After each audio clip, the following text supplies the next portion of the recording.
Hi girls, Bagru महिला PG college के online classes में आपका स्वागत है। मैं हूं आपकी लेक्चरर ममता सामोता। आज का अपना टॉपिक है ब्लड।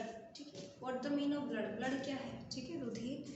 ब्लड क्या करता है? हमारे शरीर के टेम्परेचर को, हमारे शरीर में मतलब जो भी मेटाबॉलिज्म या गैसीय रिएक्शन वगैरह सारी होती है उनको कंट्रोल करता है। साथ में हमारे शरीर की जो लिक्विडिटी है, ठीक है, उसको बैलेंस करता रहता है, उसको समान रूप से बनाए रहता है। ठीक है, हम 10th क्लास से पढ़ते आ रहे हैं कि ब्लड क्या है, ब्लड के घटक क्या है, उसका कंपोजिशन क्या है, वो क्या काम करता है, ये सारा हम 10th से पढ़ते हुए आ रहे हैं। ठीक है, तो आज मैं आपको क्या है मोटा मोटा स्ट्रक्चर से बताऊंगी कि ब्लड के, एक तो ब्लड होता क्या है, दूसरा ब्लड के कंपोजिशन क्या है, मतलब कंपोनेंट क्या है, उसके अलावा ब्लड का मतलब फंक्शन क्या है ब्लड के। ठीक है, क्या क्या काम करता है। ठीक है, तो आज अपन शुरू करते हैं। ये अपना टॉपिक है बीएससी सेकेंड ईयर का, जो अपनी जूलॉजी की बुक है एनिमल फिजियोलॉजी, उसके अंदर ब्लड का आपको एक टॉपिक है, उसके अंतर्गत मैं ये टॉपिक करा रही हूँ। सबसे पहले हम करेंगे कंपोजिशन ऑफ ब्लड, रक्त का संगठन। रक्त क्या करता है? हमारे शरीर में जो लिक्विडिटी है उसको समान रूप से बनाए रखता है। शरीर में जैसे हमारे को हलचल, हमारे शरीर में झुकना, ऐसे फ्लेक्सिबिलिटी, ये सारे किसकी वजह से होता है? ये सारा होता है ब्लड की वजह से, क्योंकि ये वाटर मेंटेन रखता है, वाटर बैलेंस करता है। तो हम शुरू करते हैं रक्त का संगठन। ठीक है, आपको पता है जैसे रुधिर के क्या होते हैं? 2 कंपोनेंट होते हैं। ब्लड के कितने कंपोनेंट होते हैं? 2 कंपोनेंट होते हैं। पहला प्लाज्मा एंड दूसरा रुधिर कणिकाएं। ठीक है, ब्लड वेसल्स। पहला आता है प्लाज्मा, दूसरा आता है ब्लड वेसल्स। ठीक है, प्लाज्मा जो पूरे होल ऑफ ब्लड है, मतलब मनुष्य के अंदर आपको पता होना चाहिए कि जो स्वस्थ मनुष्य होता है उसमें 5 लीटर ब्लड होता है। कितने लीटर? 5 लीटर ब्लड होता है। उसके अंदर, उस ब्लड के अंदर 55% तो प्लाज्मा होता है एंड 45% क्या होता है? रुधिर कणिका या ब्लड वेसल्स। ठीक है, प्लाज्मा 2 पार्ट में डिवाइड होता है। पहला वाटर में, दूसरा जो ठोस मटेरियल होते हैं, जो सॉलिड मटेरियल होते हैं उनके अंदर डिवाइड होता है। जो वाटर होता है वो कितना होता है? 91 से 92% तक वाटर होता है। किसके अंदर? ब्लड के अंदर। जो वाटर की क्वांटिटी है किसके अंदर? प्लाज्मा के अंदर। वो कितनी है? 91 से 92% तक उसकी प्रेजेंस। उसके अलावा जो ठोस मटेरियल होता है वो 8 से 9% मतलब 8 से 9% तक होता है। और जो ठोस मटेरियल आता है उसके अंदर 2 पार्ट्स आते हैं। पहला अकार्बनिक, दूसरा कार्बनिक मॉलिक्यूल। जो ठोस पार्टिकल्स है, सॉलिड पार्टिकल्स है, वो 2 प्रकार के होते हैं, एक तो ऑर्गेनिक, एक इनऑर्गेनिक। ठीक है, इनऑर्गेनिक के अंदर आता है, जो इनऑर्गेनिक के अंदर 0.9% कितने होते हैं? इनऑर्गेनिक 0.9% क्या होता है? Inorganic material. किसके अंदर? प्लाज्मा के अंदर, जो ठोस पार्ट होता है उसके अंदर। ठीक है, रुधिर का पार्ट क्या है? प्लाज्मा। ठीक है, कितना परसेंट होता है? 55%। कितने पार्ट में डिवाइड होता है? 2 पार्ट्स में। आधा होता है 91 से 92% वाटर होता है एंड 8 से 9% क्या होता है? ठोस मटेरियल होता है। ठीक है, ठोस मटेरियल के अंदर 2 पार्ट आते हैं, अकार्बनिक या कार्बनिक, जिसमें अकार्बनिक होता है 0.9% और कार्बनिक होता है 8%। अकार्बनिक के अंदर आ गया plasma protein, urea, uric acid, creatine, ammonia, ये सारे मटेरियल आ गए किसके अंदर? इनऑर्गेनिक के अंदर। ऑर्गेनिक के अंदर calcium, sodium, potassium, magnesium, chlorine, bromine, ferrous, copper, iodine, ये सारे आ गए किसके अंदर? ऑर्गेनिक के अंदर। ये सारी, अब आप सोचते होंगे कि हमारे शरीर में मैग्नीशियम चाहिए, पोटेशियम चाहिए, हड्डियों के लिए कैल्शियम चाहिए, ये सारा किसके थ्रू जाता है? ब्लड के थ्रू। कुछ भी हम खाएंगे वो सारा क्या होगा? एब्जॉर्ब होगा, और ब्लड क्या करेगा? उस बचे हुए पदार्थ को या जो न्यूट्रिएंट है उनको क्या करेगा? पूरे होल ऑफ बॉडी के अंदर क्या करेगा? सप्लाई करेगा। ठीक है, ये काम किसका होता है? ब्लड का। ठीक है, मेन इंपॉर्टेंट काम क्या है? ब्लड भाई कुछ भी चीज बन रही है हमारे शरीर में उसको क्या करेगा? सर्कुलेट करेगा होल ऑफ बॉडी के अंदर। ठीक है, प्लाज्मा हो गया अपना। ठीक है, मेन इंग्रेडिएंट था प्लाज्मा, 55% था। दूसरा आ गया अपना 45% क्या होती है? Blood vessels. ठीक है, ब्लड वेसल्स 3 प्रकार की होती है, आपको 10th क्लास से पता है। पहला होती है लाल रुधिर कणिकाएं, जिनको बोलते हैं हम इरिथ्रोसाइट।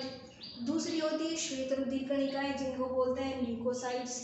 थर्ड होती है प्लेटलेट, जिनको बोलते हैं थ्रोम्बोसाइट। ठीक है, ये कैसी होती है? गोल शेप में होती है, रेड कलर की होती है, इसके अंदर न्यूक्लियस नहीं पाया जाता है, साइज में ठीक ठाक होती है। ठीक है, इनको क्या कहते हैं? इन्हीं की वजह से जो ब्लड का रंग कैसा दिखाई देता है? लाल कलर का दिखाई देता है। ठीक है, ये बनती रहती है, नई पुरानी डैमेज होती है, नई बनती रहती है। ठीक है, 30 डेज।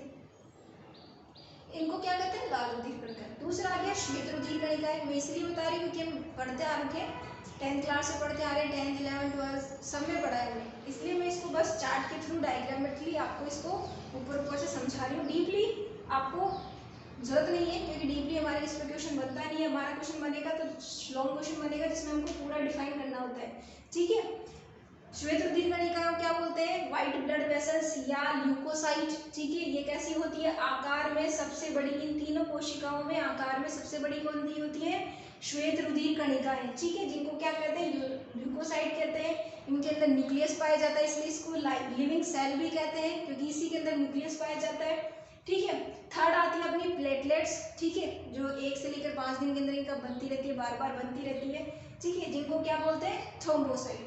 ये 3 सेल्स होती है किसके अंदर? रुधिर वेसल, जो ब्लड वेसल्स होती है उनमें 3 टाइप्स की सेल्स होती है, red blood cells, white blood cells and platelets, ठीक है। एरिथ्रोसाइट, ल्यूकोसाइट एंड थ्रोम्बोसाइट, ये हो गई। इसके अलावा जो व्हाइट ब्लड सेल्स है वो 2 टाइप्स की होती है, ठीक है। जो व्हाइट ब्लड सेल्स है वो 2 टाइप्स की होती है, एक तो होती है कणिकामय और एक अकणिकामय में, एक तो ग्रेन्यूल एक अग्रेन्यूल, ठीक है। 2 प्रकार की होती है। जो ग्रेन्यूल होती है वो भी 2 प्रकार की होती है, एसिडोफिल्स और बेसोफिल्स न्यूट्रोफिल, ठीक है। ये 2 टाइप्स की हो गई।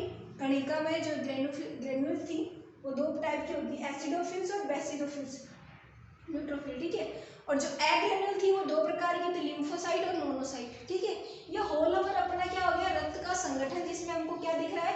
मोटा मोटा जो ब्लड का कंपोजिशन होता है, ठीक है, वो हमको दिखाई दे रहा है। इसके अलावा शुरू करते हैं हम फंक्शन ऑफ ब्लड, ठीक है। इसके अलावा शुरू करते हैं फंक्शन ऑफ ब्लड, ठीक है। फंक्शन ऑफ ब्लड के अंदर आ गया कि ब्लड क्या क्या काम करता है, ठीक है, ब्लड की क्या क्या फंक्शन है, ब्लड के क्या कंपोनेंट है जो ब्लड के अंदर, ब्लड मतलब शरीर के अंदर कंप्लीट करता है, क्या क्या उसके काम है, क्या क्या उसके मोस्ट फीचर्स है जो वो शरीर के अंदर कंप्लीट करता है। इस वजह से हम ब्लड को इतना मानते हैं, ठीक है। सबसे पहला आ गया ट्रांसपोर्ट ऑफ गैस। ब्लड क्या करता है? जो सारी oxygen, O2, CO2, carbon dioxide, oxygen, इन सबको क्या करता है?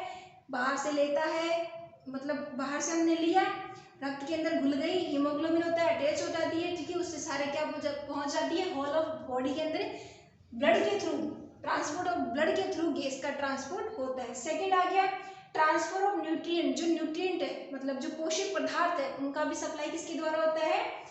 किसके द्वारा होता है? ब्लड के द्वारा। थर्ड आ गया ट्रांसपोर्ट ऑफ एक्सक्रीटरी प्रोडक्ट, मतलब जो उत्सर्जी पदार्थ है वो भी किसके थ्रू बाहर निकलते हैं?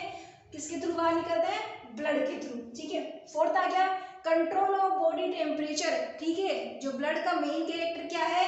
ये अपने बॉडी के टेम्परेचर को मौसम के अनुसार या वातावरण की परिस्थितियों के अनुसार कम या ज्यादा कर सकता है, ठीक है। हम समतापी प्राणी नहीं है, विषमतापी प्राणी है। जैसे मौसम होता है उस तरीके से, जैसे गर्मी सर्दियाँ आ गई तो हमारी बॉडी को हीट चाहिए तो शरीर हमारे को गर्म रखेगा, गर्मियाँ आ गई तो हमारी बॉडी को थोड़ा कूल करना है तो ब्लड उसको क्या करेगा? ठंडा रखेगा, ठीक है।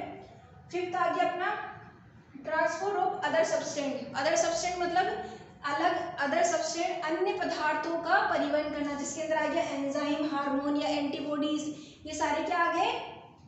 Transport of other substance. इनका भी कौन सर्कुलेशन करता है? सॉरी, ट्रांसपोर्ट करता है ब्लड, ठीक है। सिक्स्थ आ गया डिफेंस अगेंस्ट इन्फेक्शन। ब्लड क्या करता है? इन्फेक्शन के खिलाफ, मतलब किसी भी चीज का इन्फेक्शन हो, किसी भी शरीर में अपनी रोग हो, उसके ऊपर क्या करता है? डिफेंस करता है, मतलब उससे सुरक्षा करता है, ठीक है। हीलिंग ऑफ वाउंड, जो घाव हो जाता है उनको भरने का काम कौन करता है? ब्लड करता है, ठीक है। अर्थ आ गया मेंटेनेंस ऑफ पीएच। ये क्या करता है? हमारे शरीर के पीएच को मेंटेन करता है, कौन? ब्लड, ठीक है। हमारे शरीर को क्या करता है? मेंटेन करता है। पढ़ क्या रहे हैं? फंक्शन ऑफ ब्लड, ठीक है। ब्लड के क्या क्या कार्य है, ठीक है। 9th पार्ट आ गया अपना स्कंदन या कोगुलेशन, ठीक है। स्कंदन आप जानते हो? रक्त का थक्का बनना, ठीक है, उसको क्या बोलते हैं? कोगुलेशन। ये सबसे इंपॉर्टेंट पार्ट है। ब्लड का मेन काम क्या है? कहीं पे भी घाव हो जाता है, घाव को हीलिंग ऑफ वाउंड, यानी घाव को भरेगा किस तरीके से? रक्त का थक्का बनाकर, ठीक है। तो ट्रांसपोर्ट ऑफ हीट, ये क्या करता है? अब मैंने बताया था क्या करता है? बॉडी टेम्परेचर मेंटेन करता है, हीट करता है। हीट का मतलब क्या होता है? ताप को कम या ज्यादा करता है ट्रांसपोर्ट, ठीक है। मेंटेनेंस ऑफ वाटर बैलेंस, सबसे इंपॉर्टेंट पार्ट क्या है? 91 से 92% तक क्या होता है? ब्लड के अंदर क्या होता है? वाटर होता है। हमारे शरीर में वाटर की आवश्यकता सबसे ज्यादा होती है, ठीक है। हम पानी पीते हैं, उसका 92% पार्ट तक बाहर निकल जाए, 8% जो ऑब्जॉर्ब करते हैं वो भी क्या करता है? हमारे शरीर में चाहिए हमें। हम कितना पानी पीते हैं, कितना ऑब्जॉर्ब करते हैं, कितना रिलीज करते हैं, लेकिन हमको पता है हमारा शरीर के साथ लिक्विडिटी है, तो हमारे शरीर में पानी का बैलेंस जरूरी है। तो ये क्या काम करता है? वाटर बैलेंस करता है। इसके अलावा regulation at blood pressure, regulation of blood pressure, हमको पता है कभी कभी हमारा बीपी हाई हो जाता है, बीपी मतलब ब्लड प्रेशर लो हो जाता है, ये सारी क्या काम करता है, जो ब्लड होता है उसको रेगुलेशन करता है। या तो ब्लड क्या है बहुत अधिक मात्रा में सर्कुलेट होने लगता है, या बहुत धीमी मात्रा में शरीर के अंदर एक फिक्स टेम्परेचर, एक फिक्स सर्कुलेशन टाइम होता है फिर ब्लड का, भाई ये आपका फिक्स एरिया है, इसके अंदर आपको इतने टाइम में इतने स्पीड से आपको बहना है, ठीक है, इतने सारे काम आपको करने हैं। अगर वो कम मात्रा में रिलीज हो रहा है तो वो होगा मतलब उसका कम हो जाएगा, बीपी लो हो जाएगा, और अगर हाई स्पीड में ग्रो सर्कुलेट हो रहा है तो क्या हो जाएगा, बीपी हाई हो जाता है। तो ब्लड क्या करता है, रेगुलेशन ऑफ ब्लड प्रेशर, ठीक है। ये हमारा ऑल ओवर क्या था, जो ब्लड आ गया, परिसंचरण आ गया, सर्कुलेशन आ गया, ठीक है। फिजियोलॉजी अपना टॉपिक क्या था अपना, ये टॉपिक था फिजियोलॉजी ऑफ सर्कुलेशन, ठीक है, परिसंचरण की कार्यकी, ये हमारा क्या कर रहे थे, हमारा टॉपिक था, जिसके अंदर हमको क्या पढ़ना था, ब्लड को पढ़ना था कि भाई ब्लड क्या है। ब्लड आपको पता है एक ऐसा मटेरियल है जो शरीर में पदार्थों को एक स्थान से दूसरे स्थान तक ले जाने का काम करता है, ठीक है। इसके निम्न घटक होते हैं, दो पार्ट होते हैं, प्लाज्मा, ब्लड वेसल्स, प्लाज्मा के भी दो पार्ट होते हैं, पानी और ठोस मटेरियल। ठोस मटेरियल 91 से 92% पानी होता है, ठोस मटेरियल 8 से 9% होता है, जिसके दो मॉलिक्यूल होते हैं, इनऑर्गेनिक, ऑर्गेनिक। इनऑर्गेनिक के अंदर सारा आ गया, ऑर्गेनिक के अंदर इसके अलावा जो ब्लड वेसल्स है वो 3 टाइप्स की होती है, इरिथ्रोसाइट, ल्यूकोसाइट, थ्रोम्बोसाइट। जो ल्यूकोसाइट होती है वो भी 2 टाइप्स की होती है, ग्रेन्यूल और एग्रेन्यूल। ग्रेन्यूल के अंदर आ गया एसिडोफिल्स, पैसोफिल्स, न्यूट्रोफिल्स, उसके अलावा एग्रेनोफिल के अंदर आ गया लिम्फोसाइट, मोनोसाइट। ये आपके 12 फीचर्स है ब्लड के फंक्शंस है, ठीक है। ये अपना क्या हो गया, फिजियोलॉजी ऑफ सर्कुलेशन, परिसंचरण की कार्य की। इसमें आपको कोई भी प्रॉब्लम हो आप मेरे को क्वेरी में पूछ सकते हो। Thank you.